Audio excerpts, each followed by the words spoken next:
Welcome to Story Time with Nick, or Nickanory. Now, we've had a few people asking about Fast and Furious 6.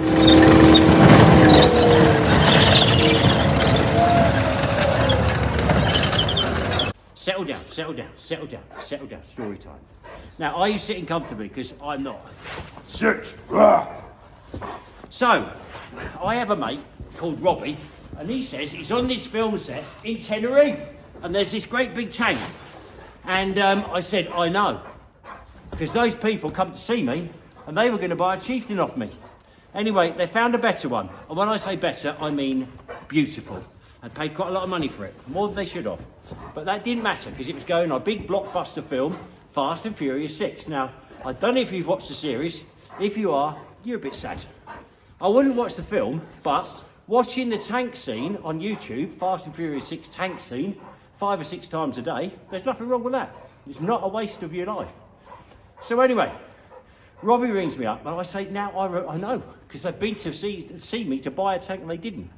And he said, well, I'm in Tenerife, and they're having it cladded in wood. And then when the wood's done, and it looks futuristic, they're going to whip the wood off, make it all in heavy gauge steel.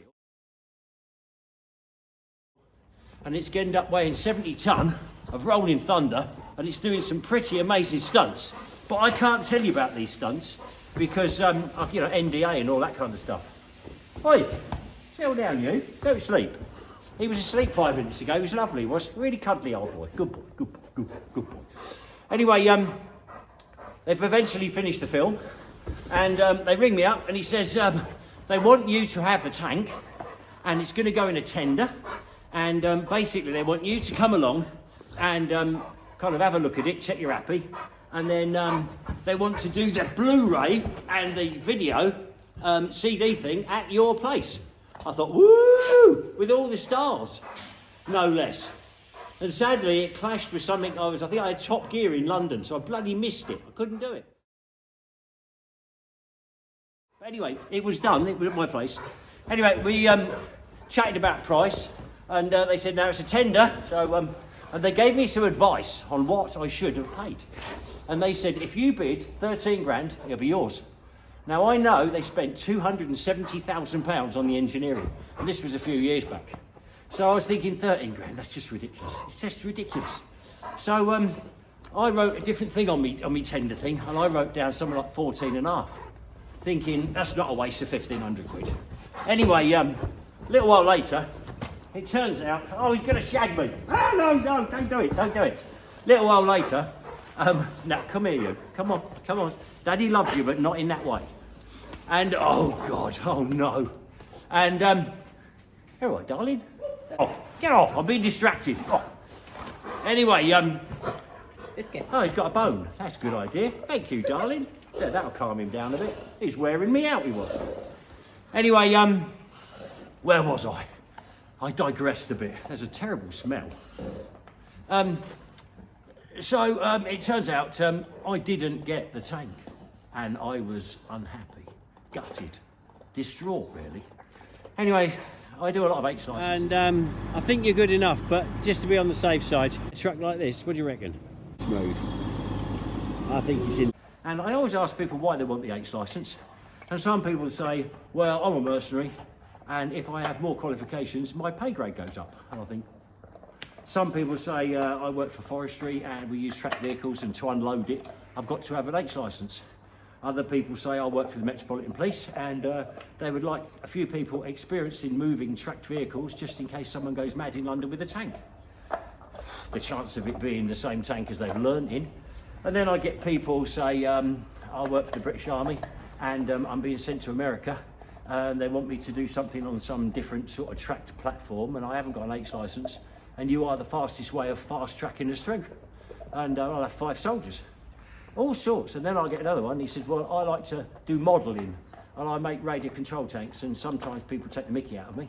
And now I can go, I'm actually H licensed up, driving licence, to drive a real tank. And they go, oh, you're the man. Anyway, I have this bunch, and there's this guy, I think his name was Dixie. And I said to him, so why do you need an H licence? And he goes, oh, my dad bought the tank off Fast and Furious 6. And if I take it to a show, well, one of us got to have an H licence to unload it and drive it around the showground. I thought, oh, I said, wow, wow, what a lovely tank, and what would one have to pay for that? And I think he said, me dad paid 16 grand. Now that was cheap, desperately cheap. I would have paid much, much more, but I was told I only needed to pay 13, so I bid 14 and a half, and very distraught. Anyway, they had done the Blu-ray here and they'd painted all my tanks up with Fast and Furious 6 and all that kind of stuff. And anyway, time went by and I saw it advertised for huge money. And then apparently someone in America bought it. And then a couple of years later, the bloke who was storing it, or possibly owned it, or I don't know, and his name's Carl, lovely man. But a deal's a deal, and you have to use what bargaining skills you've got. And he comes over to buy some 432 spares. And I'm thinking, he doesn't need any 432 spares. I've bought 432 spares off him in the past. He's coming over to sell me that tank. So I was pre-warned. I was ready. And he comes over and we sell him a couple of muff couplings. That's not rude. You can say muff, because it's a muff coupling, and that's the thing that puts to do with the drive on a 432. Tricky thing to get out. Luckily he did it himself. And then the conversation got onto the tank. What a surprise! What a surprise! And he said that the American had been humming and hawing and a lot, and one way or another it had taken months, and the storage charges, and he was in a bit of a tough contract. And in the American, he got a bit bored, and says, I don't really want the tank anymore. You're not going to get any more of my money, and you can put it where the sun don't shine. So I thought, right. And he goes, would you be interested in Nick? Be good for crushing. Now, I'm slightly ashamed to say, well, it's not a real chieftain anymore. You know, it's not original. The moment's passed with the film, and Vin's come out now. That may have affected its value. And I kind of beat it down. And Carl went for this quite nicely.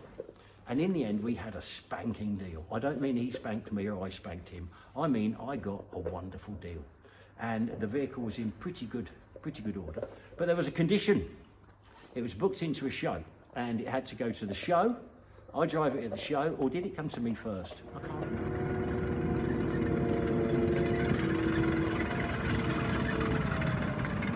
But I had to take it around this show, and it was to do with aircraft and classic cars and that. And I upset them. I was doing all sorts of fancy things, and then there was this Japanese film crew, allegedly, came over, and they said, could you do a kind of a fancy neutral for us? And they had a big camera on the shoulder, the sort of thing you have to wind the handle on the side, you know, a professional one.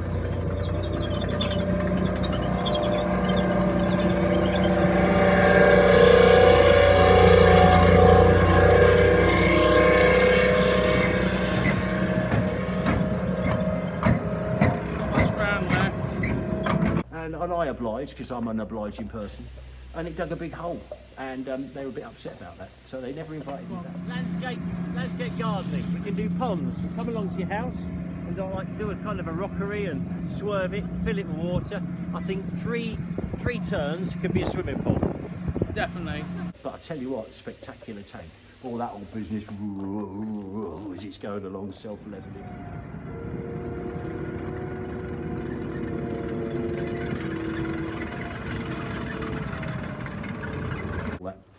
And we started using it on the crushes, and it was very, very successful. And we've done, I think we do 300 crushes a year on average. I've got 3 on Saturday, even in the winter, but I haven't done any in the week. So about 300 cars.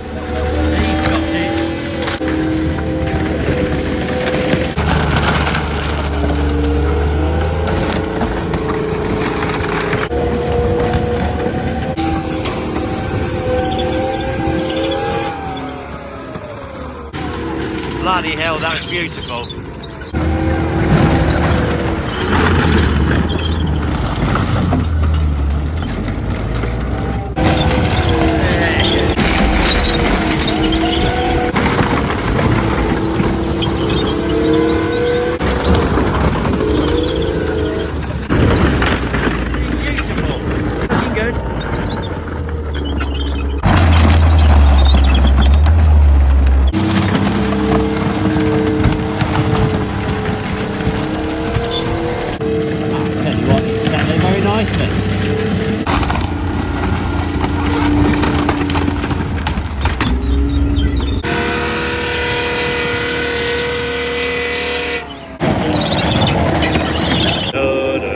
Adrian Lenson, Conservative MP.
Got to give it power, it'll burn the clutch out. Slow. Oh, looking good. Oh, beautiful. You don't want the spare. Give it a go. That's fine.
And we've been driving it now for, I don't know how many years, but it's done several thousand cars. It's been pretty well trouble-free. What a chieftain loves is being started up, driven over a car, and then reversed around the car. Very little steering, doesn't get ever so hot, but does get the old oils moving and, you know, gives it a bit of a rev. And you want to check your oils and your waters and your belts and all you think. Keep on top of it, but don't go mad. I remember once we ran a van over, and I kind of looked back and I saw this big grey thing. I thought, that had a safe in it. It's a bloody safe. And I was so excited, because we don't check these cars over much. And when I went back, it wasn't a safe. It was my rear kind of mudguardy box. And it was about this thick, this steel. And it was all panels inside. And it was so heavy, it had to be bolted together, like in parts as it was welded on, because you just couldn't bloody lift it. And there was these great big high tensile bolts going through it. And when I looked at them, the end of the bolts where it is sheared were red rust, apart from one. Now, if you watch the movie, there's a bit where it flies through the back of a lorry and it drops and bounces about 10 feet and it's doing 40 miles an hour. It's going downhill with the governors wound off and they built a concrete ramp, really. It wasn't a real lorry. And I reckon that's when the 3 bolts got crushed or got busted. And then the last one broke after hundreds of car crashes. Now, we did put it on, but I didn't put it on very well. And we've still got to do the job super properly.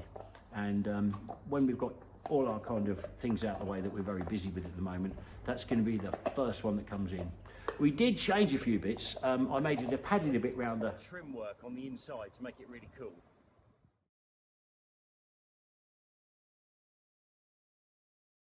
Thingy, and there was a lot of knobbly bits that weren't very nice that you couldn't see on the film, and I gas axed them off and cut them and ground them. Just doing some modifications on the Fast and Furious 6 tank. It's alright seeing it on the movie from a distance and everything looks great, but what it needs is tidying up so when people are close to it, it looks beautiful. And there's things on here we just don't want.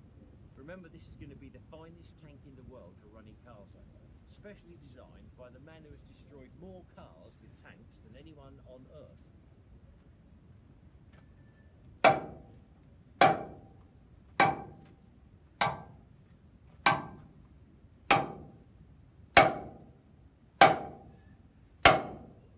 I think we need more cutting.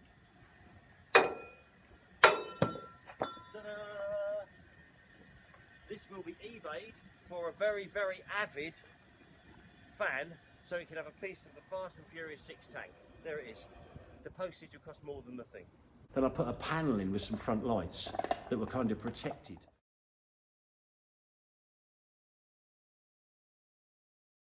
So, are you enjoying that? A noisy eater. And one way or another, we made a beautiful tank out of it. Well, it's had 4 of us on it for 2 days now. I started at 5:30 Sunday morning. Crazy time. And now we've got the boss. Give us a smile, boss. And she's doing the intricate stuff. She's very good with the tickle brush. I realised that the front cupola, it wasn't symmetrical. And I thought, well, that's no good. So basically, I've stitched in some real heavy bits of steel. And then tomorrow, there'll be lots of noshing of filler. Now, filler is not a bad word at all, providing you red oxide underneath it, and then red oxide on top. All that lot there, that's where there was bits on there that were to do with chieftain. And there are the bits on the floor, lots of chopping and grinding, and they will be eBayed, genuine bits of Fast and Furious 6 tank. I think it's going to a show this weekend, and I think we've got a crush with it in the middle of the week. And then we've got 2 crushes next week, so I guess we'll be doing them with this as well. So the old girl will be up and running and doing what it's designed to do. Kill cars. It's the flywheel. Bista flywheel, yes. Yes, apparently they don't give you anything for fuel, which I think is a bit mean really, because they probably take about £500,000 on the gate. And then they get all these main battle tanks here and they expect you to run them ragged. Run them ragged till the tracks drop off and they just scrap. And they go, well done, jolly good, bye, see ya, good luck. Oh, and if it's not moved by Wednesday, we'll charge you £1,000 a day, or something like that. That's the normal thing. Winnie's more of a paint stippler. Oi, Winnie, sit. Her master's voice. Hey, hey, all my girls do that. Well, apart from this one, she tells me to bugger off. Bugger off, you old wanker. Yes. Anyway, it's coming on. It's coming on. Hey, what do you mean, all my girls? That's plural. I mean doggy girls. Should have kept that a secret. I mean shouldn't donkey you? girls and lady girls. Girl. Over and out.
Fucking hell, that was fun.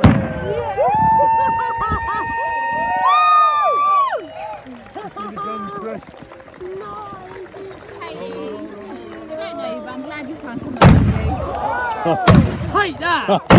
Bang! Bang! No, that was Good old Nigel. fucking take that! Bang! Bang! I will do. Give me a minute. Nice! Right. Say it, Nick. Not bad. I was Right, quite I've got a bit of a impressive. problem because I never brought you a wedding present. Well done, Nick. That No. was fucking quality. That was Nick. Well done. Quality. No, that was Nick. Well done, Nigel. That was a big Right, it's something. Hang on, I'm talking. Not yet, no. Hi, Nick. Nick, that's great. Not started yet. Yeah. There is. And, That was my bit apparently. Now Nigel's yeah. bit. He's doing his So bit. we got this special bit. music playing. Your wedding present from me is Fucking bang! Get it ripped, Chris. I think they're what you call a maroon. What a treat. Can you hold my We haven't finished yet, though. It's more. DJ's bang! Bang! This is what I've designed.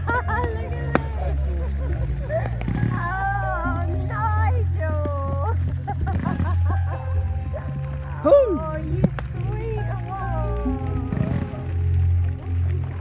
He said bang. I bet John Hargreaves is enjoying this. He loves his Fucking fireworks. Hey? I'm shaking at the moment. Yeah. Turn the music off. No, it's supposed to be on. No, it's supposed to be on. Hopefully it'll get rid of the moles. Hopefully we'll get it right.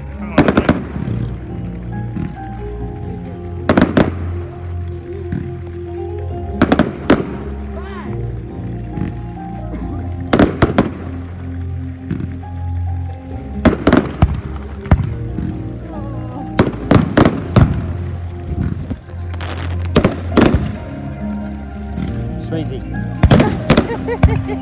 This is too dark. No. I've had lots of people trying to buy it off me. I have had it on a few film and video things and naked girls dancing on it and all sorts of things. And one a little worse than just dancing on it, I remember. So it has rung the bell in many, many ways. And I nearly had it on a big Marvel film and it had to drive through an airliner, like a jumbo jet. It had to go straight through it, and it would have done it. It would have been quite cool like that. Oh my God, imagine! Oh, is that, what are you doing here still? Ashley, still working. 10 o'clock at night. What are you doing, man? Haven't you got home? He's in a humping mood. Be careful. Oh no. So there you go. That's the story of Fast and Furious 6. Robbie was going to send me some very nice pictures. Stop it. He's a get off me. I know I'm highly attractive, but not in that way. Get off. Go on. Get off. He's one of these dogs that only likes brutality from a puppy. And we got him about a year old and he just hasn't changed. Go on, get off me. No. Sit. The only way I can get him to stop that is if he does it to somebody else. Tom, come over here and kneel down, will you? I'm not coming near. Oh, go on. He's getting a bit... No. So there's the story of Fast and Furious. If there's any other stories you'd like to hear about, it can be done especially for you. Oh, we had Magic up today. Useless. Completely pissed. All day long. Useless. The smell. He smells like a great big Christmas cake. God, what have you been drinking? I can smell you from here. That's my breath. That's your breath. Have you been drinking today? No, yes. No and yes. Oh, God. Oh dear. That's it. You just stand in the middle of the road, mate. Right. Hang on a minute. I think we've forgotten one. Haven't we forgotten one, Magic? That looks quite good. That's gripping in there quite tight. You've never done 4. I've always done 4. Oh, drunk man's always right, isn't he? Anyone want a rampant dog?